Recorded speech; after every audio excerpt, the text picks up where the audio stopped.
Baik, saya menyimak secara seksama Pak Menteri, penjelasan demi penjelasan dari Pak Menteri.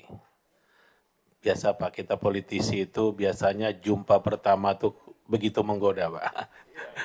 Jadi kita pelajari, ini kalau Pak Yandri ini suaranya jelas, kalimatnya tersusun dengan rapi, menguraikan masalah juga sangat gampang kita pahami ya.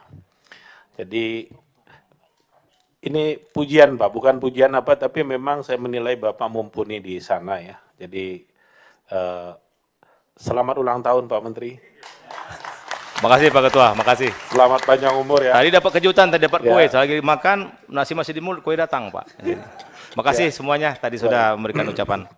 Selamat panjang umur, ya, masih tergolong muda juga ya. Saya dapat informasi tadi ulang tahun yang ke-50 ya Pak Robert ya. 50 tahun ya.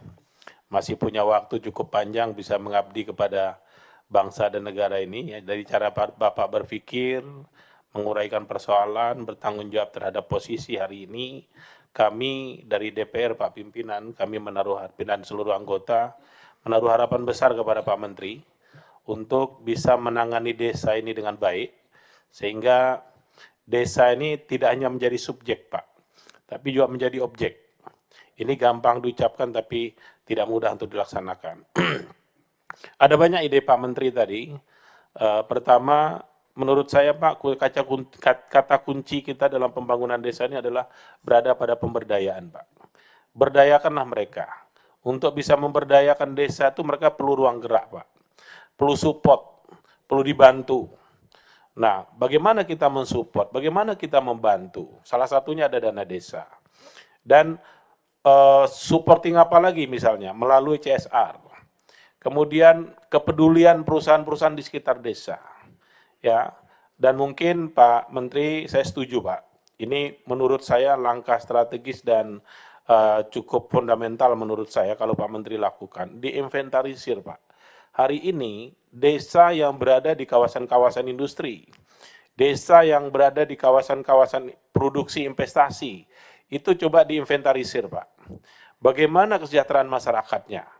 Kalau mereka tumbuh lebih baik, kita dukung perusahaannya. Tapi kalau ternyata tidak memberi efek kepada kemajuan masyarakat desa, ada apa? Tadi ada niat dari Pak Menteri ya untuk memberikan tekanan kepada pengusaha, investor yang berada di sekitar desa ya, baik perkebunan, pertambangan, pabrik dan lain-lain lah yang berada di sekitar desa.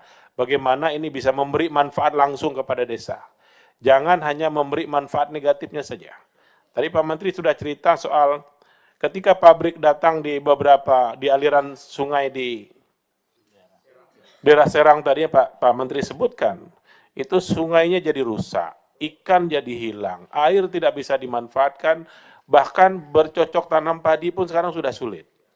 Terus buat apa kita mendatangkan investasi yang seperti ini justru membunuh masyarakat di sekitarnya? Saya rasa ini PR Pak Menteri, saya menyimak secara seksama tadi yang Pak Menteri sampaikan.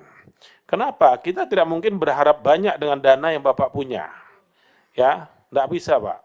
Tapi keinginan kuat, ketegasan, bila perlu Pak Menteri kalau memang perlu kita support dengan aturan untuk bisa lebih rigid memperkuat desa, bila perlu undang-undangnya kita perkuat lagi Pak. Ya, misalnya perlu revisi undang-undang desa misalnya, atau apapun lah terkait memperkuat posisi masyarakat desa dalam konteks kita membangun desa. Kalau tidak Pak, diskusi kita pasti kita hanya rapat evaluasi. Berapa sih dana desa yang habis? Kemudian berapa sih tingkat kemajuan dari dana desa itu? Baru kita diskusinya lagi berapa banyak sih kepala desa masuk penjara? Ini diskusi yang nggak enak Pak Menteri. Tapi tadi paparan Pak Menteri itu menurut saya itu menaruh banyak harapan kami kepada Pak Menteri. Bolehlah kita kasih aplaus Pak Menteri ya. Bapak sangat mumpuni di posisi itu, sudah belanja masalahnya menurut saya sudah oke Pak. Dan apa yang Bapak sampaikan tadi saya seperti membaca sebuah buku Pak dari pengalaman hidup kita sendiri. Saya Pak Menteri juga lahir di desa Pak, ya jauh di tengah pulau Kalimantan sana. Nanti Bapak bisa cari di Google, Desa Pau Desa namanya, Kecamatan Kayan Hilir, Kabupaten Sintang. Itu kalau dari Pontianak itu kurang lebih 600 km Pak, dari kota Pontianak. ya, di tengah pulau, Pak. Ya, saya pernah berjalan kaki dari situ, Pak Menteri, menuju kota, ya kurang lebih 60 km jalan kaki. Ya, umur 13 tahun, Pak Menteri. Bawa beras untuk makan di kota. Jadi sejarah kita, ya tidak ada listrik pasti. Ya, tidak ada listrik. Kalau tidak, saya nggak bisa SMP, Pak, karena SMP hanya dari kabupaten. Ya, jadi sampai hari ini saya masih tinggal di desa, ya berladang juga ikut di desa, saya nanam padi masih, Pak Menteri. Dan padi yang saya tanam di desa, saya bawa ke Jakarta untuk saya makan di rumah. Paling tidak sekedar mengingat bahwa masih ada saudara saya di desa sana yang perlu kita bantu. Ya, jadi semangat itu Pak Menteri ada pada kita semua. Saya yakin kami di sini mendukung seluruh program Pak Menteri tadi. Hanya memang Pak, yang perlu kita pikirkan bagaimana dengan dana yang terbatas nanti Pak Menteri menjalankan seluruh programnya. Ini PR berat kita saya rasa ya. Mudah-mudahan kami Pak akan mendukung secara maksimal apa yang sudah disampaikan oleh Pak Menteri tadi. Sehingga diskusi kita ke depan adalah bagaimana kita mempercepat pembangunan di desa. Yang paling menurut saya paling dekat Pak bisa kita kerjakan adalah bagaimana mengembalikan hak-hak masyarakat desa dulu Pak Menteri. Ya, ini saya lihat Pak Menteri ada keinginan untuk itu saya lihat. Tapi Pak Menteri perlu saya sampaikan kepada Bapak, Bapak akan berhadapan dengan banyak rintangan dan tantangan Pak. Ya, kami doakan di ulang tahun Bapak yang ke-50, Bapak kuat, teguh ya, selalu berada di masyarakat yang lemah, membela masyarakat desa ya, bahkan ketika berhadapan dengan kepentingan bos Bapak sekalipun misalnya. Ya, tidak menutup kemungkinan Pak.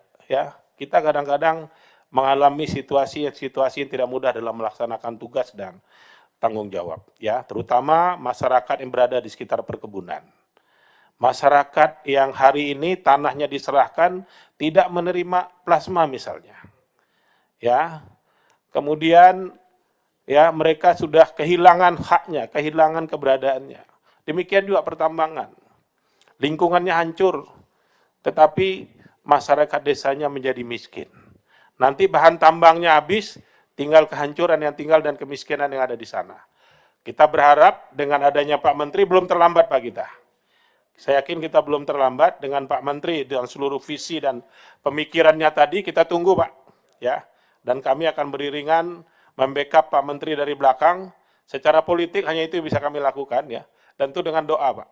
Bapak selalu sehat, panjang umur ya. Hari ini berulang tahun ya, diberkati untuk selalu teguh membela masyarakat desa.